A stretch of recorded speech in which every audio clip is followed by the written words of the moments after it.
बिस्मिल्लाहिर्रहमानिर्रहीम। अस्सलाम वालेकुम everyone, welcome back to my YouTube channel Mehak Abbasi. आज मैं आपके साथ शेयर कर रही हूँ बहुत ही मज़ेदार और इजी रेस्टोरेंट स्टाइल बीफ मसाला रेसिपी। अगर आप बीफ फ्लवर हैं तो ये रेसिपी ज़रूर ट्राई करें। वीडियो को लाइक करें, चैनल को सब्सक्राइब करें और बेल आइकन प्रेस करना ना भूलें। सबसे पहले हम इंग्रेडिएंट्स नोट कर लेते हैं। यहाँ पर हमने 1 किलो बीफ ले लिए और साथ में हमने 2 मीडियम साइज़ के प्याज कट कर लिए।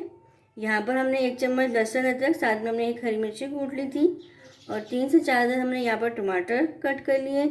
गार्निश के लिए हमने हरा धनिया और हरी मिर्ची ले लिए। यहाँ पर हमने कुछ स्पाइसेस ले लिए 1 टीस्पून हल्दी, 1 टीस्पून पिसा धनिया, 1 टीस्पून लाल मिर्च, नमक जो है टेस्ट के मुताबिक, 1/2 टीस्पून पिसी हुई ब्लैक पेपर।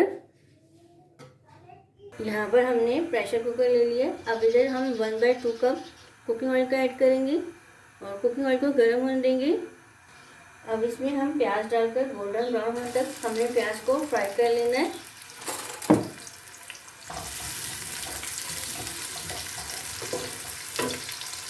हमने प्याज को फ्राई कर लिया। अब इधर हम लहसुन अदरक डाल के इसको 1 मिनट के लिए हमने भून लेना है। अब इसमें हम गोश्त ऐड कर देंगे और इसको हमें अच्छी तरह से मिक्स कर लेंगे। 5 से 7 मिनट को हमने अच्छे से भूनना है जब तक इसका कलर चेंज ना हो जाए।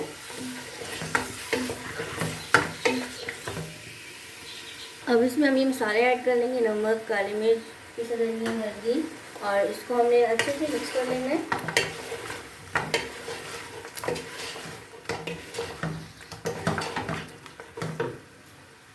अब इसमें हम टमाटर डालेंगे और मीडियम फ्लेम पर इसको हमने अच्छी तरह से भून लेना है जब तक ऑयल सेपरेट ना हो जाए।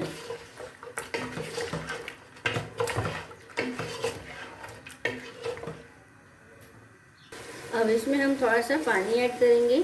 अब इसको हम कवर करके बीफ को अच्छे से टेंडर होने देंगे। 25 मिनट तक इसको हमने कवर करके अच्छे से बीफ को हमने कुक कर लेना है।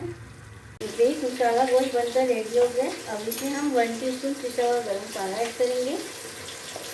5 मिनट्स को हम दम पर रखेंगे। तो मैं आपको इसकी फाइनल दिखा डिलीशियस बीफ मसाला तैयार है। इसे गरम गरम रोटी या नान के साथ सर्व करें। अगर आपको मेरी रेसिपी पसंद आई तो वीडियो को लाइक करें, शेयर करें और चैनल महक अब्बासी को सब्सक्राइब करना ना भूलें। अल्लाह हाफिज़। मिलते हैं नेक्स्ट रेसिपी के साथ।